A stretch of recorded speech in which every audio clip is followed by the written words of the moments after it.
लागते ती गडाची पुढची बाजू पुढच्या माळ्याकडे आपण जाणार आहोत। गडाचा हा पूर्ण परिसर हा 1200 एकर किल्ला आहे। 1200 एकराचे क्षेत्रफळ आहे। पूर्ण टोटल गड फिरण्यासाठी 3 दिवस लागतात बघा।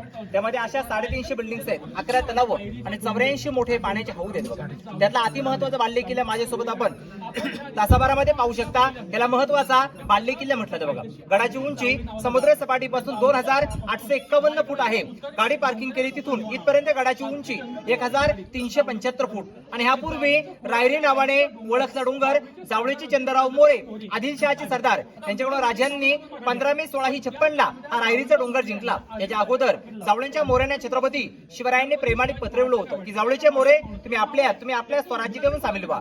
जावळीच्या मोऱ्यांनी छत्रपती शिवरायांना युद्धाचं चॅलेंज केलं। राजांनी 145 निवडक सैनिक जावळी खोऱ्यावर आक्रमणासाठी पाठवले। प्रतापगड तुम्ही पाहिले असेल। प्रतापगडाची पायथ्यापासून रायगडाच्या उत्तरेला पाठचं भूभाग दुकान असेल ते आपल्याला ते दाखवण्यात येईल। तर या भूभागाला इतिहासामध्ये जावळीचं खोरं म्हटलं जातं। जावळी खोऱ्यात चंद्रराव मोऱ्यांचा चुलत भाऊ हनुमंतराव मोरे यांचा वध जावळी खोऱ्यात झाला आणि चंद्रराव मोरे राजांना राजधानी रायगडावर शरण आला। ज्यावेळी डोंगर जिंकला त्यावेळी राजांच्या तोंडून उद्गार वाक्य आले ते म्हणजे असे की राजा खासा जाहोणी पाहता गड बहुत चकूट चौथर पहा गडाचे कडे तासल्याप्रमाणे गाव दीडगाव उंच प्रजन्य काळी कधी कड्यावर गवत उगवत नाही धोंडा तासे वेकच आहे।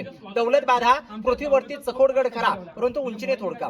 दौलत बाधेच्या दशकुनी उंच ऐसे देखून राजे संतृप्त झाले आणि बोलले तख्ताच जागा हाच गड करावा। तख्त म्हणजे राजधानीसाठी राजांनी रायगडाची निवड केली। पहिली राजधानी राजगड पुणे जिल्ह्यात वेल्हा तालुक्यात, दुसरी राजधानी ती रायगड आणि आता आपण जे गेट मध्ये एंट्री केली हा मेना दरवाजा मेन दरवाजा नाही, मेन दरवाजा पायी येताना पाहायला मिळतो त्याचं नाव महादरवाजा। पूर्वीच्या काळात मेना आणि पालखी हे 2 प्रकार राहायचे। मेना कव्हर राहायची, पालखी ओपन। मेना म्हणजे राजांच्या राण्या किंवा राजघराण्यातील स्त्रिया संध्याकाळच्या वेळी मेन्यात बसून गडाच्या पुढच्या बाजूला बाल्कनी नंतर आपल्याला दाखवण्यात तिकडे राण्या बसायच्या म्हणून इतिहासात मेना दरवाजा। आणि आता आपण एका महालामध्ये उभे आहोत। हे राण्यांचे महाल आहेत बघा। छत्रपती शिवरायांना 8 राण्या होत्या, 8 गडावर 6 राहायच्या।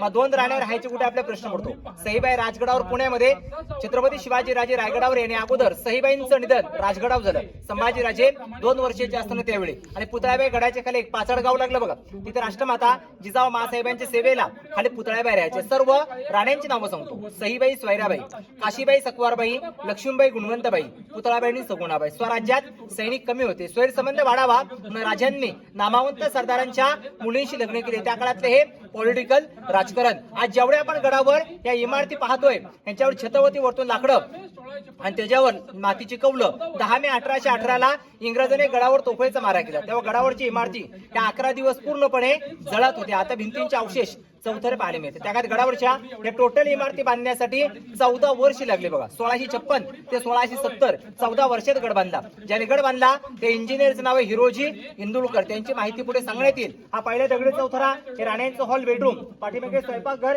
एक खिडकी, डाव्या साईडला टॉयलेटची रचना। त्या काळात पण टॉयलेट वापरत होते। आता आपण टॉयलेट बघू नंतर मग पुढील भागाकडे जाऊया। बोला छत्रपती श्री शिवाजी महाराज की जय।